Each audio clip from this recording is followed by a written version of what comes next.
Chers amis téléspectateurs, bonjour et bienvenue à cette autre édition de votre magazine au quart du dimanche sur Clarette Télévision.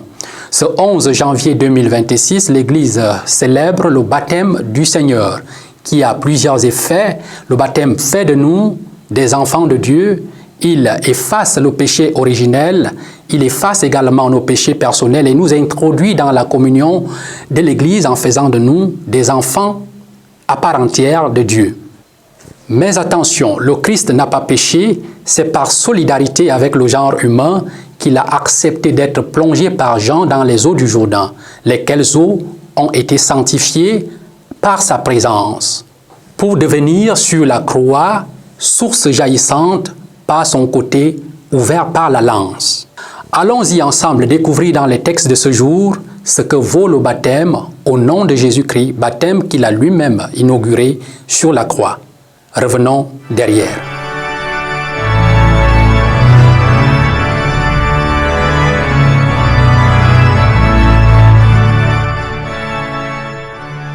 Le Seigneur soit avec vous et avec votre esprit. Évangile de Jésus-Christ selon saint Matthieu. Jésus, arrivant de Galilée, paraît sur les bords du Jourdain et il vient à Jean pour se faire baptiser par lui. Jean voulait l'en empêcher et disait : « C'est moi qui ai besoin de me faire baptiser par toi et c'est toi qui viens à moi. » Mais Jésus lui répondit : « Pour le moment, laisse-moi faire. C'est de cette façon que nous devons accomplir parfaitement ce qui est juste. » Alors, Jean le laisse faire. Dès que Jésus fut baptisé, il sortit de l'eau. Voici que les cieux s'ouvrirent, et il vit l'Esprit de Dieu descendre comme une colombe et venir sur lui. Et des cieux, une voix disait : « Celui-ci est mon Fils bien-aimé, en lui j'ai mis tout mon amour. » Acclamons la parole de Dieu.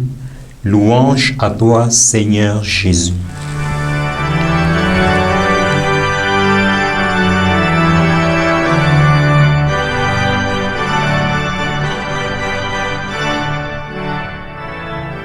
Bien-aimés du Seigneur, en ce dimanche, nous célébrons le baptême du Seigneur.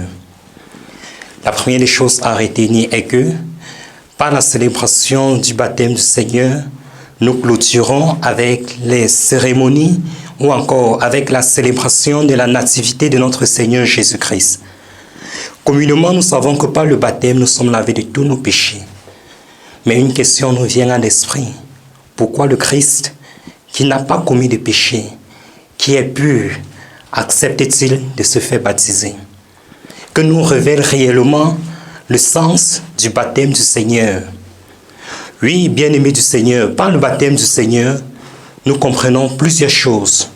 La première chose est que le Christ partage entièrement la condition humaine, comme nous l'enseigne notre catéchisme, à l'exception du péché. Et Dieu, dans son amour infini, veut nous sauver, non pas de l'extérieur, mais en épousant totalement cette condition et en devenant comme nous et en passant également par le baptême. Oui, il veut nous sauver de l'intérieur en acceptant de se faire baptiser. Par le baptême du Seigneur, nous avons également une grande manifestation. Nous voyons le Seigneur qui se fait baptiser par Jean. Et du ciel, une voix dit : « Celui-ci est mon Fils bien-aimé, écoutez-le. » Voilà une expression visible de l'amour de Dieu qui se manifeste à travers le Père, le Fils et le Saint-Esprit. Le Père qui parle dans les cieux, le Fils qui accepte de se faire baptiser et l'Esprit Saint qui descend sur lui sous la forme d'une colombe. Voilà l'expression visible de l'amour qui existe entre le Père, le Fils et le Saint-Esprit manifesté à nous. Rappelons-nous, il y a une semaine, on célébrait l'Épiphanie. C'est Dieu qui s'est également manifesté à travers la visite des rois mages.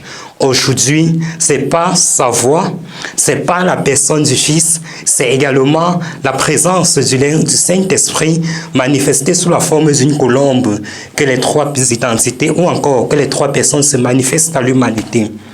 Un autre point essentiel que nous pouvons retenir, c'est justement cette dimension de l'humilité et de l'obéissance dont le Seigneur fait preuve en ce dimanche. Notre Seigneur Jésus-Christ, malgré qu'il partageait la même condition que le Père et le Fils, a accepté d'épouser notre condition, un signe d'abaissement, et il descend par le baptême, il accepte d'inaugurer sa mission terrestre. Voilà un véritable signe d'humilité. Pour nous qui avons le goût des grandeurs, pour nous qui avons le goût des grandes choses, le Christ nous montre que toute mission humaine doit prendre son commencement dans le Christ. Le Christ nous montre que toute mission doit prendre son commencement en Dieu. Et la meilleure façon de faire cela, c'est de rentrer à lui en épousant cette dimension d'humilité. Nous voyons bien dans son autobiographie, notre père fondateur, Saint Antoine-Marie Claret, et il disait à propos de l'humilité: l'humilité est la racine de l'arbre de la sainteté et la douceur en est les fruits. Et le monde a besoin de douceur. Le monde a besoin de plein de vertus. Comment pouvons-nous extérioriser, comment pouvons-nous matérialiser toutes ces vertus alors que nous manquons d'humilité? Le Christ nous montre aujourd'hui, en acceptant de se faire baptiser, que par l'humilité, par l'obéissance à Dieu, nous pouvons réaliser de très grandes choses. Une autre chose essentielle et fondamentale que nous devons retenir en ce dimanche où nous célébrons le baptême du Seigneur, c'est de revoir qu'est-ce que nous avons fait de notre baptême. Qu'est-ce que nous avons fait de la grâce baptismale dont chacun de nous a reçu? Bien-aimés du Seigneur, revenons sur les pas du Christ. Revenons à la suite du Christ. Changeons notre manière de vivre. Convertissons nos mentalités. Apprenons à regarder positivement les choses à la lumière du Christ qui a accepté de descendre, de se faire baptiser afin de commencer une nouvelle mission. Nous aussi, par la grâce de notre baptême, apprenons à vivre pleinement selon les recommandations de Dieu. Apprenons à ne plus nous laisser égarer.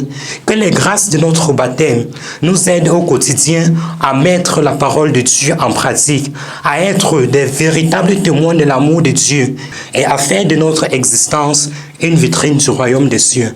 Voilà ce que le monde a besoin. Voilà ce que le monde attend de nous. Que nous ayons pour modèle Jésus-Christ et non toutes les figures, et non toutes les idéologies, et non tout ce que nous présente le monde aujourd'hui.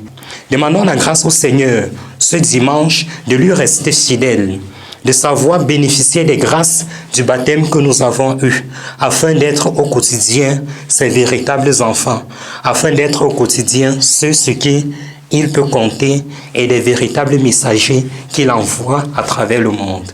Loué soit Jésus-Christ à jamais.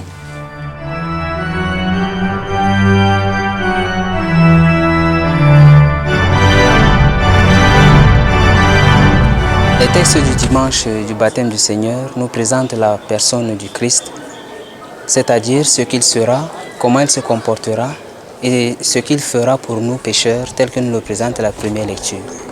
En effet, Dieu lui a donné l'onction d'Esprit Saint et de puissance, afin que partout où il passera, il puisse faire du bien à tous ceux-là qui l'entourent.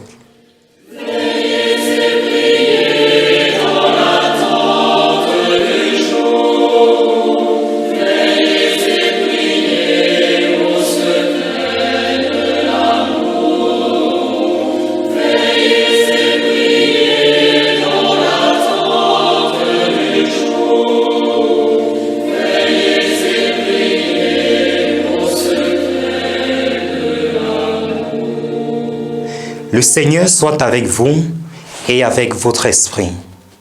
Que Dieu Tout-Puissant vous bénisse, le Père, le Fils et le Saint-Esprit. Amen. Chers fidèles téléspectateurs de Clarette Télévision, nous sommes arrivés à la fin de cette édition de votre magazine au quart du dimanche, mais nous voulons faire un quiz. La mode nous donne de célébrer chaque année nos anniversaires de naissance, anniversaire selon la chair. Quelle est la date de ton anniversaire de baptême? T'en souviens-tu? Nous vous disons merci de nous avoir regardés. Au revoir et à dimanche prochain.